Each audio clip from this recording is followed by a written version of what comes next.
વડોદરા મહાનગરપાલિકાની વડી કચેરી ખાતે વોટર વર્ક સમિતિના અધ્યક્ષ મહાવીરસિંહ રાજપુરોહિતના અધ્યક્ષ સ્થાને મળેલી બેઠકમાં સમિતિના સભ્યો તેમજ પાણી પુરવઠા વિભાગના ધાર્મિક દવે અને અધિકારીઓ ઉપસ્થિત રહ્યા હતા. આજની બેઠકમાં એજન્ડાના 2 કામો હતા, તેને મંજૂરી આપવામાં આવી હતી.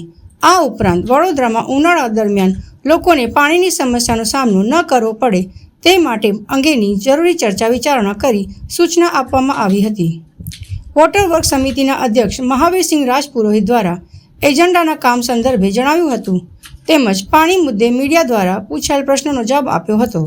પહેલું કામ જે હતું વોર્ડ 7 નાગરવાડા વિસ્તારમાં પટેલ ફળિયાની અંદર ખૂબ લાંબા સમયથી લો પ્રેશરથી પાણી પડતું હતું. તે નવીન બુસ્ટરને કામને મંજૂરી આપવામાં આવી તેથી વિસ્તારના લોકોને પૂરતા પ્રમાણમાં પાણી મળશે. બીજું જે હતું બોરિંગ ટર્મિનલ જે આપણા આવતા હોય છે એનો લાવવાનું યોજવાનું જે ખર્ચ છે એ ખર્ચ પાડવાનો છે. એ અંદાજિત 15 લાખ રૂપિયાની આસપાસનો ખર્ચ વાર્ષિક જ્યારે આપવાનું કામ મંજૂર કરવામાં આવ્યું. એની સાથે સાથે જે રીતે ઉનાળાની શરૂઆત થઈ છે તેટલા પ્રમાણમાં શહેરના નાગરિકોને પાણી મળતું એવી અધિકારીને સૂચના આપવામાં આવી. બિલકુલ એ બાબતે પણ અમારા એસઓડી ધાર્મિક દળની નાયબ કચેરીની સાથે ચર્ચા કરી અને વહેલી તકે કામગીરી પૂર્ણ કરવામાં આવે અને નાગરિકોને કેટલા પ્રમાણમાં પાણી આપવામાં એવી પણ સૂચના આપવામાં આવી. નાગરવાડાના કાર્યક્રમમાં ઘણા 2 કરોડના ખર્ચે જે રેકલાઇન મૂકવામાં આવી એનું જોડાણ પૂરું થઈ ગયું. અઠવાડિયા કરતાં વધારે સમય થઈ ગયો કે લોકો સતત ત્યાં કામગીરી ચાલુ છે. અને જે કોઈ આટલી ગંભીરતા અધિકારી શું કહે છે કે આટલી મોટી ભૂલ થઈ છેલ્લા અઠવાડિયાથી લોકોને તમે જ કહો છો કે લો પ્રેશરથી પાણી ભરી લો, આ એની ભૂલ છે. એના માટે તમે બિલકુલ એ જ એમનું કીધું છે કે આપણી જવાબદારી છે પૂરતા પ્રમાણમાં અને સાફ પાણી મળે. બધી જ રજૂઆતો એમને કરી છે. આવનાર દિવસોમાં શહેરના નાગરિકોને કોઈ પણ પાણી બાબતે તકલીફ ના સહન કરવી પડે એવી સૂચના આપવામાં આવી. વિશ્વામિત્રીમાંથી પસાર થતી લાઈન છે તેમાં પણ લાંબા એનો ભંગાર થયો છે, એની પણ કામગીરી થઈ છે. આગામી દિવસોમાં ઉનાળો છે, લોકોને પાણી એવા ટાઈમ પર તમે આપી શકશો શું વ્યવસ્થા? શહેરની અંદર 670 MLD જેટલું પાણી આવી રહ્યું છે.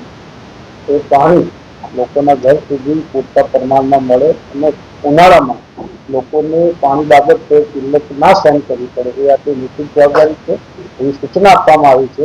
એ બાબતે હું સમિતિના અધ્યક્ષ તરીકે પણ એ બાબતે ધ્યાનમાં રાખું. ઘણા વિસ્તારમાં ટેન્કરો મૂકવામાં આવે છે, ટેન્કરથી પાણી ખરીદવામાં આવે છે. પૂર્વ વિસ્તારની અંદર જે પાણીની સમસ્યા હતી એ વિસ્તારમાં તમારા મીડિયાના માધ્યમથી જાણકારી મળે ઘણી વખતે કે મોટા પ્રમાણમાં ટેન્કરો જાય છે. જ્યારે કંઈક પાણીની સમસ્યા હોય તો પાણીનો ટેન્કર પણ મોકલવાની આપણી જવાબદારી હોય છે. પરંતુ એ કામ વહેલી તકે પૂર્ણ થાય એવી પણ સૂચના આપવામાં આવી. દિવસ થઈ ગયા હજી કેટલી વહેલી તકે?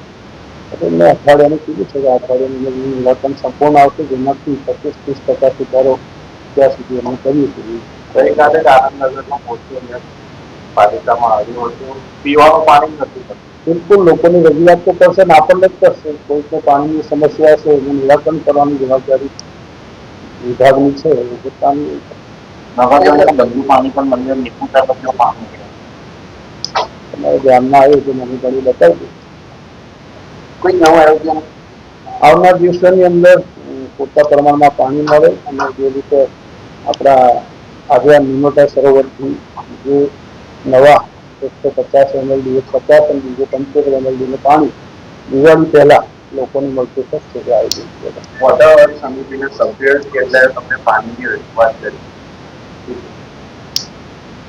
એ તો કહું છું એ જ સમિતિમાં અત્યારે જે કોઈ ચર્ચાઓ ચાલુ છે, રજૂઆત કરી છે. રજૂઆત મારા માધ્યમથી મેં અધિકારીઓને ધ્યાન દોર્યું છે. જરૂર પડે એની આગળ કમિશનર શ્રી ચેરમેન શ્રી નિવૃત્તિના બાબતે કામ કરવામાં સતત આવતું હોય છે અને અત્યારે પણ ધ્યાન એમને દેવા.